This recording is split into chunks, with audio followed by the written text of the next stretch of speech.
విజయవాడలో కాంగ్రెస్ రాజ్యసభ సభ్యుడు కేవీపీ రామచంద్రరావు మీడియాతో మాట్లాడుతున్నారు. లైవ్ లో చూద్దాం. మీకు మీరు పనిచేసే సంస్థలకి మీ కుటుంబ సభ్యులకి అందరికీ ఈ నూతన సంవత్సరం కొత్త వెలుగులు ఈ నూతన సంవత్సరం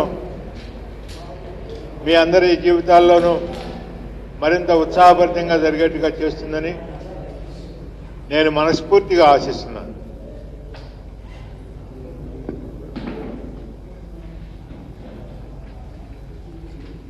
ఇన్సిడెంటల్గా నా రాజకీయ జీవితంలో హైదరాబాద్లో మొట్టమొదటిసారిగా సోలోగా అడ్రస్ చేస్తున్న ప్రెస్ కాన్ఫరెన్స్ ఇది 2017లో దీనికి ముహూర్తం వచ్చింది.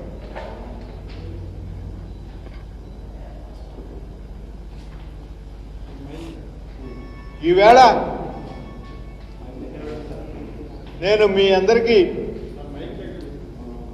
ముందే తెలియజేసినట్టు ఒకే ఒక సబ్జెక్ట్ మీద, పోలవరం అనే సబ్జెక్ట్ మీద,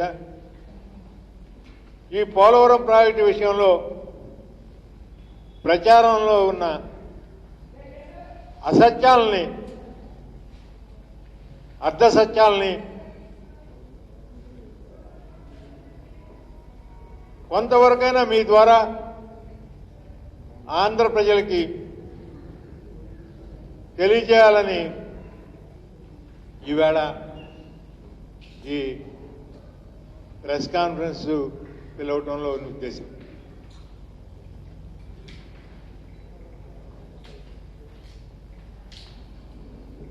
ముఖ్యంగా ఈ విషయంలో నేను భయపడతా ఉంది ఏమిటంటే, మన గౌరవనీయులైన ముఖ్యమంత్రి శ్రీ నారా చంద్రబాబు నాయుడు గారి యొక్క మానసిక ఆరోగ్య పరిస్థితి గురించి నేను అంతకు ముందే స్పెషల్ కేటగిరీ స్టేటస్ విషయంలో ఢిల్లీలో మాట్లాడుతున్నప్పుడు ఒకసారి వీరికి అల్జీమర్స్ వ్యాధితో ఏమన్నా బాధపడుతున్నారేమో, చంద్రబాబు నాయుడు గారికి ఇటువంటి మానసిక పరిస్థితుల్లో ఆయన సరైన వైద్య సలహాలు తీసుకోవట్లేదేమో, ఆయన శ్రేయోభిలాషులు ఆయన్ని దాన్ని ఆదిలోనే గుర్తించి వారికి సరైన సలహాలు ఇచ్చి వారి అనారోగ్యం నుంచి బయటపడేట్టు చేయట్లేదేమోనని భయపడి చెప్పడం జరిగింది. ఇప్పుడు ప్రస్తుతం ఉన్న పరిస్థితిని గమనిస్తూ ఉంటే ఇది ఆల్జీమర్స్ నుంచి ముదిరి మెగలోమానియా కింద తయారైందేమోననే భయం కలుగుతూ ఉంది. ఆల్జీమర్స్ వ్యాధి లక్షణాలు మరీ అంత ప్రమాదకరమైనవి కావు, కానీ మెగలోమానియా లక్షణాలు ఒక పాలకుడికి ఉంటే అది రాష్ట్రానికే కాక రాష్ట్ర ప్రజలందరికీ కూడా తీవ్రమైన నష్టం కలిగించే ప్రమాదం ఉంది. అయ్యా చంద్రబాబు నాయుడు గారు, పోలవరం విషయంలో తమరు కలలు కన్నారా?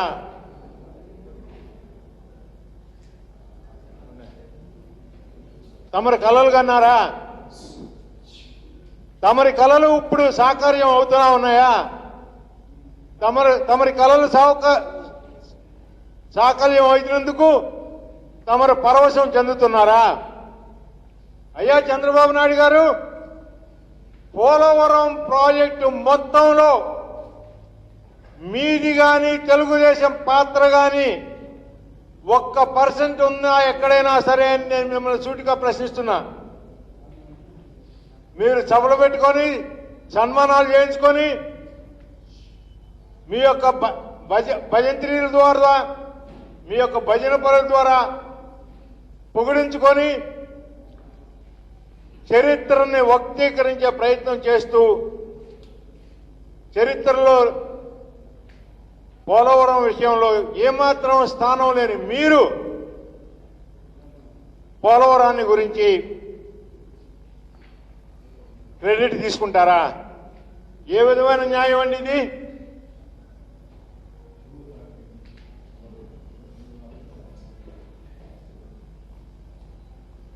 పోలవరం అసలు పేరు ఏమిటండి?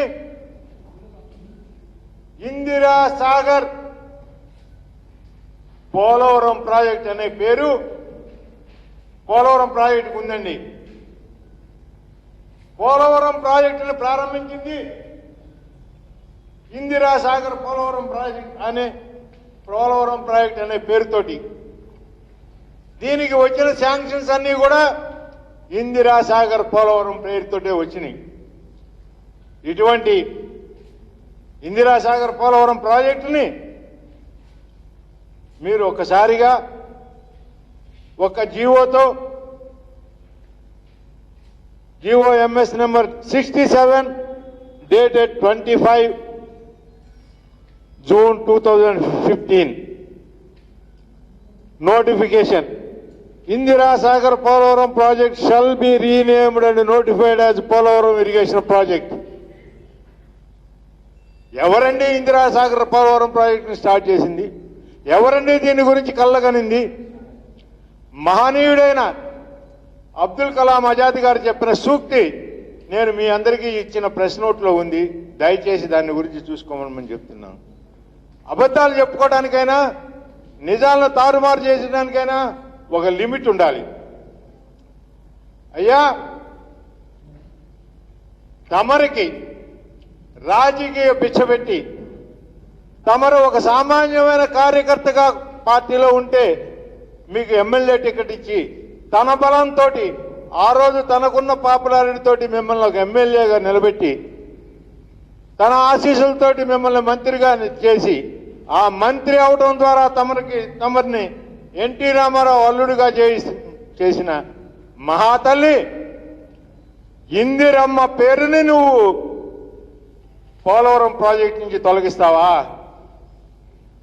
ఆ మహాతల్లి చేసిన సాయానికి, ఆ మహాతల్లి నీ మీద కురిపించిన దయకి నువ్వు చేసే ప్రత్యుపకారం ఇదే? చంద్రబాబు నాయుడు, మీకు మీలో ఏ రకమైన విశ్వాసము కానీ మానవత్వం కానీ ఉంటే ఇటువంటి పని మీరు చేసి ఉండేవాళ్ళ? మీరు ఒకసారి ఆత్మవిమర్శ చేసుకోండి. మీరు అల్జీమర్స్ వ్యాధి నుంచి మెగలోమానియాకు మారుతూ ఈ జరుగుతున్న చరిత్రని కప్పిపుచ్చుకుందామని ప్రయత్నించొద్దు. స్వాతంత్రానికి ముందే ఈ పోలవరం గురించి జరిగిన రకరకాల ప్రయత్నాలని సర్దార్ కాటన్ గారి రోజుల నుంచి తర్వాత బ్రిటిష్ ప్రభుత్వంలో ఆ రోజునున్న కృష్ణయ్యం గారు ప్రతిపాదనల నుంచి కేఎల్ రావు గారి యొక్క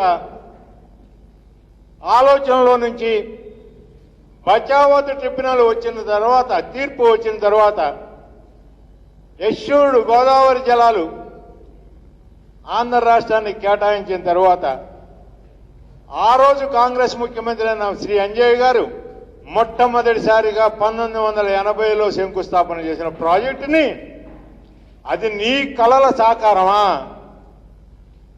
ఆ రోజున నువ్వు మంత్రిగా లేవు, అంజయ్య గారి కేబినెట్లో నువ్వు కూడా ఒక సహాయ మంత్రిగా ఉన్నావు కదా, అది కూడా మర్చిపోయావా నువ్వు?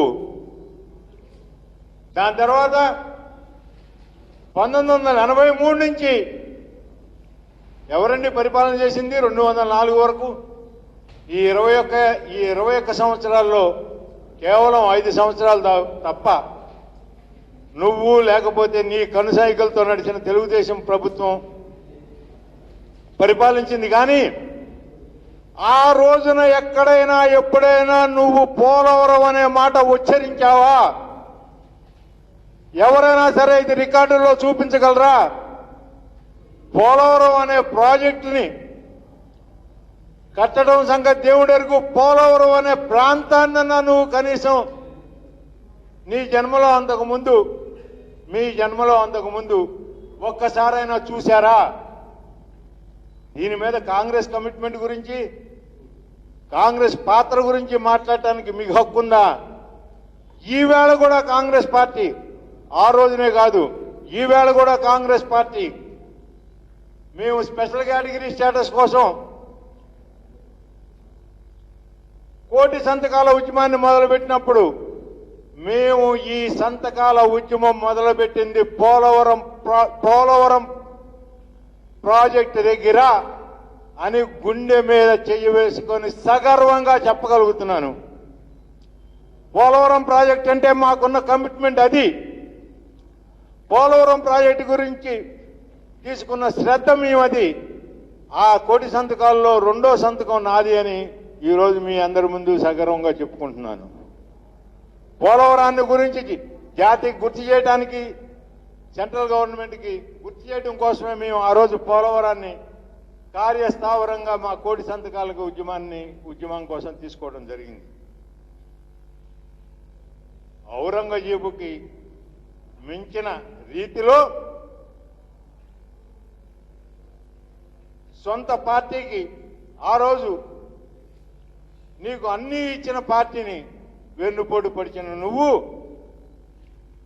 అదే స్ఫూర్తితో తరువాత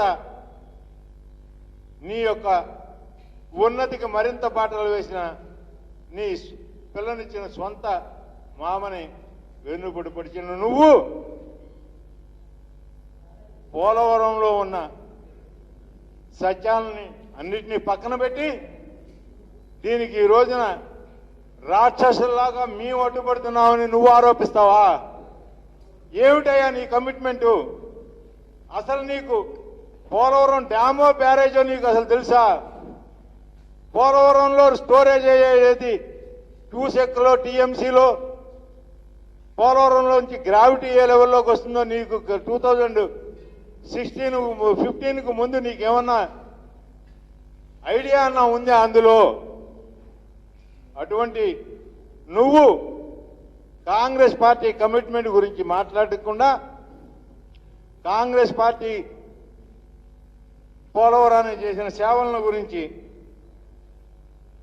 ఊసెత్తకుండా ఎందరో మహానుభావులు అని అందరికీ నువ్వు సన్మానాలు సత్కారాలు చేస్తావా? అంతా కలిపి నువ్వు సాధించింది ఏంటయ్యా? నాబార్డు ద్వారా 1800 చిల్లర కోట్ల రూపాయల. దీనికోసం స్పెషల్ కేటగిరీ స్టేటస్లో తో సహా ఆంధ్ర రాష్ట్ర ప్రయోజనాలని విభజన బిల్లులో ఇచ్చిన హామీల్ని అన్నిటినీ కేంద్రానికి తాకట్టు పెడతావా?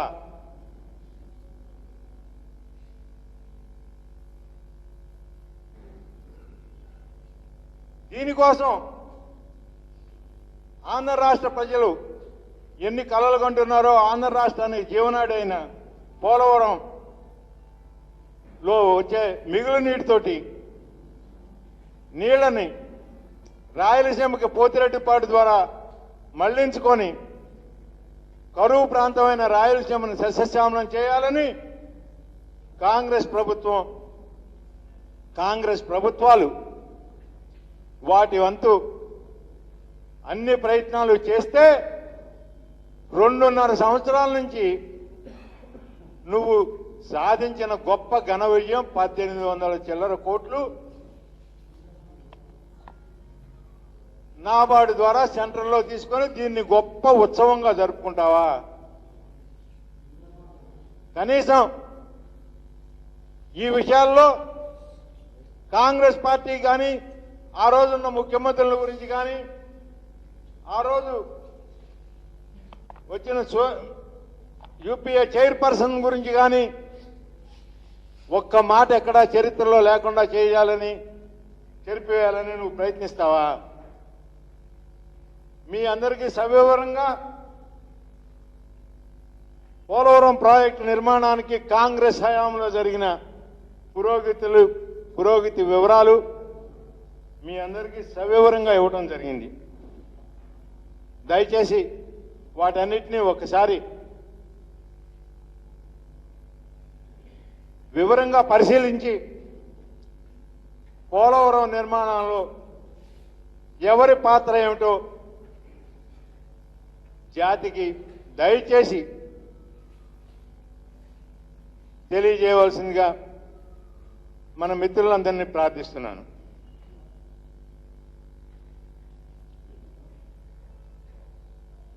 పంతొమ్మిది వందల 80 తర్వాత 2005 నుంచి డేట్ వైజ్గా మీ అందరికీ ఏ రోజుల్లో ఏ డీటెయిల్స్ అన్ని డీటెయిల్స్ మీకు ఇవ్వడం జరిగింది. పోలవరాన్ని ఎవరండి నేషనల్ ప్రాజెక్టుగా డిక్లేర్ చేసింది? పోలవరాన్ని నేషనల్ ప్రాజెక్టుగా డిక్లేర్ చేసింది కాంగ్రెస్ ప్రభుత్వం. ఆ రోజు ఆర్డినెన్స్ రాష్ట్రపతి గారి పరిశీలనకి పంపించబడితే ఆల్రెడీ ఎలక్షన్ కోడ్ వచ్చిందని చెప్పి ఆ రోజు వారు దాన్ని పెండింగ్లో ఉంచితే తరువాత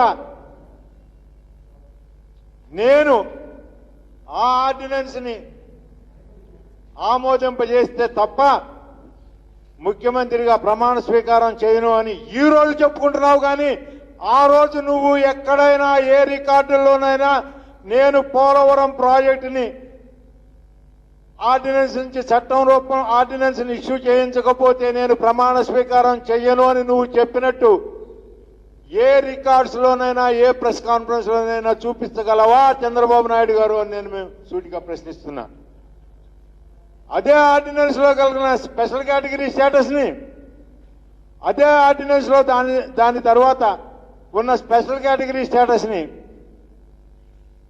నువ్వు ఏ స్వార్థ ప్రయోజనాల కోసం దాన్ని పక్కన పెట్టేశావు, దాని గురించి మాట్లాడకుండా వదిలేశావు అని నేను ప్రశ్నిస్తూ ఉన్నా.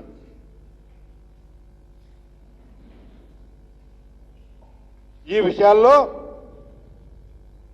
చంద్రబాబు గారి ఊహలు, చంద్రబాబు గారి కల్పనా శక్తి ఎంత దూరం పోతా ఉంటాయంటే పోలవరం కుడి కాలువ 177 కిలోమీటర్లు, అందులో 145 కిలోమీటర్లు రాజశేఖర రెడ్డి గారి హయాంలో పూర్తయినాయి. ఈ 145 కిలోమీటర్లు పూర్తయిన తర్వాత మిగిలిన పూర్తి కాకపోవడానికి కారణం ఎవరండి? ఈరోజు నువ్వు రాక్షసులు అడ్డుపడుతున్నారు, మంచి పని చేస్తుంటే మామూలుగా వీళ్ళందరూ ద్రోహులు, ఇంకా ముందుకు పోయి వీళ్ళందరూ ఉన్మాదులు అని మాట్లాడే స్థితికెళ్ళే చంద్రబాబు నాయుడు, నువ్వు కాదా ఆ రోజున పోలవరం కాలువలు ఆపడానికి? నువ్వు కాదా కారణం? ఆ రోజు నీ మనుషులతో ఆ రోజున అక్కడ పోలవరం దగ్గర కోర్టులకు పంపించి ల్యాండ్ ఎక్విజిషన్ జరగకుండా చూసి ఆ రోజున రాజశేఖర రెడ్డి గారు వారి తరఫున మేమందరం కూడా మా శక్తి వంచన లేకుండా ప్రయత్నించి అతి స్వల్ప ఖర్చుతో భూమి సమీకరణ జరిగేటట్టు, రైతులందరూ సంతోషంగా ఉండేటట్టు, రైతులందరూ హృదయపూర్వకంగా రాష్ట్ర అభివృద్ధి కోసం, పోలవరం కోసం ల్యాండ్స్ ఇచ్చేటట్టుగా చేస్తున్న తరుణంలో నువ్వు నీ పార్టీ మనుషులు కాదా ఆ రోజు వీటిని ఆపిందని నేను తమని సూటిగా ప్రశ్నిస్తున్నాను. ఈరోజేమో ఎవరైనా కానీ అక్కడ జరుగుతున్న అన్యాయాల గురించి కానీ, అక్కడ జరుగుతున్న అక్రమాల గురించి కానీ, అక్కడ జరుగుతున్న లోగుట్టుల గురించి కానీ ప్రశ్నిస్తే వాళ్ళు ఉన్మాదులా, వాళ్ళు రాష్ట్రాభివృద్ధికి ద్రోహులా, రాక్షసులా? మీరు ఆ రోజునేమో జలయజ్ఞం ధనయజ్ఞమా? మీకు గనక నిజమైన నైతికమైన బలమే ఉంటే చంద్రబాబు నాయుడు గారు 145 కిలోమీటర్లు రాజశేఖర రెడ్డి గారు నిర్మించిన కుడి కాలువకు ఎంత ఖర్చు అయింది? ల్యాండ్ ఎక్విజిషన్కి ఎంత ఖర్చు అయింది? తమరు చేసిన 32 కిలోమీటర్లకి ఎంత ఖర్చు అయింది? తమరు ఎంత ఖర్చు పెట్టారు? నేను వీరికి రాసిన బహిరంగ లేఖలో పోలవరం ప్రాజెక్టు గురించి సవివరంగా ఒక వైట్ పేపర్ను పబ్లిష్ చేయమని సవినయంగా వారికి విన్నవించడం జరిగింది. వారు నా విజ్ఞప్తిని మన్నించి అధికారం వారిది ఉంది కనుక వారు ఈ వివరాలన్నీ కనుక ఇవ్వగలిగితే రాష్ట్ర ప్రజలందరికీ ప్రత్యక్ష సాక్ష్యాలు, ప్రత్యక్షమైన నిజాలు, సత్యాలు తెలుసుకునే అవకాశం ఏర్పడుతుంది. ఇందులో వైట్ పేపర్ పబ్లిష్ చేయడంలో గవర్నమెంట్కి వచ్చే నష్టం కానీ, కష్టం కానీ, ఇబ్బంది కానీ ఏమీ లేవు. ఉన్న రికార్డ్స్ని బయటికి ఇవ్వటమే. అయ్యా, తమరు 32 కిలోమీటర్లు పూర్తి చేసి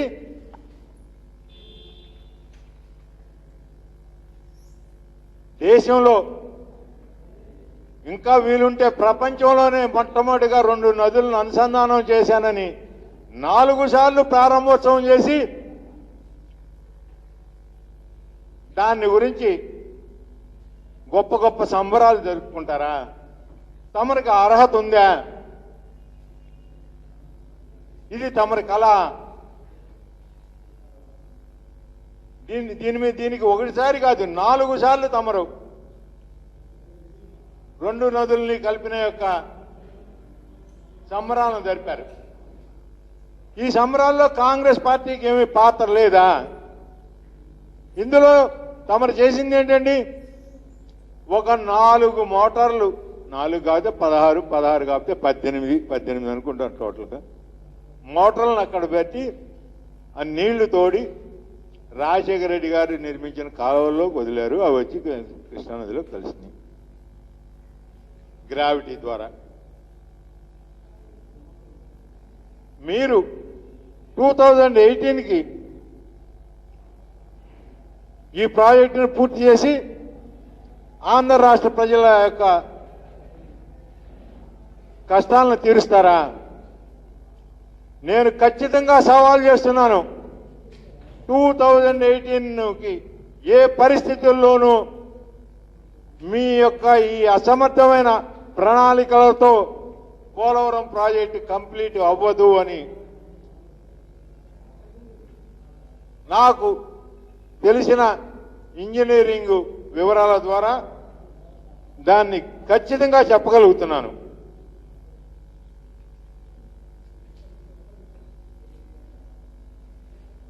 ఏదైనా పరిస్థితుల్లో లోకల్గా కొంతమందికి అన్యాయాలు జరిగితే కొన్ని ప్రాంతాల్లో ప్రభుత్వం ఏదైనా విస్మరిస్తే వాటిని గురించి పరీక్షించడం, వాటిని గురించి ప్రశ్నించడం, వారికి న్యాయం చేకూర్చమని అడగటం ప్రజాస్వామ్యంలో ప్రతిపక్ష పార్టీలుగా మా బాధ్యత. మా బాధ్యతను మేము నెరవేరుస్తుంటే మేము ఉన్మాదులమా, మేము రాక్షసులమా, మేము అభివృద్ధి నిరోధకులమా? ఇంకా ఏమన్నా డిక్షనరీలో మాటలు ఉన్నాయండి మీకు? ఒకవేళ మీకు లేకపోతే వేరే ఎవరినన్నా పండితుల్ని తీసుకొని ఇంకా ఏమన్నా కొత్త విషయాలు ఉంటే వాటిని కూడా చేర్చుకోమని చెప్తా ఉన్నాం.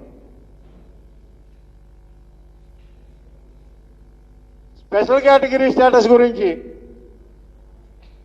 అంత ఆందోళన జరిగి రాష్ట్రం మొత్తం స్పెషల్ కేటగిరీ స్టేటస్ ఆంధ్ర రాష్ట్ర హక్కు అని నినాదం చేస్తూ ఉంటే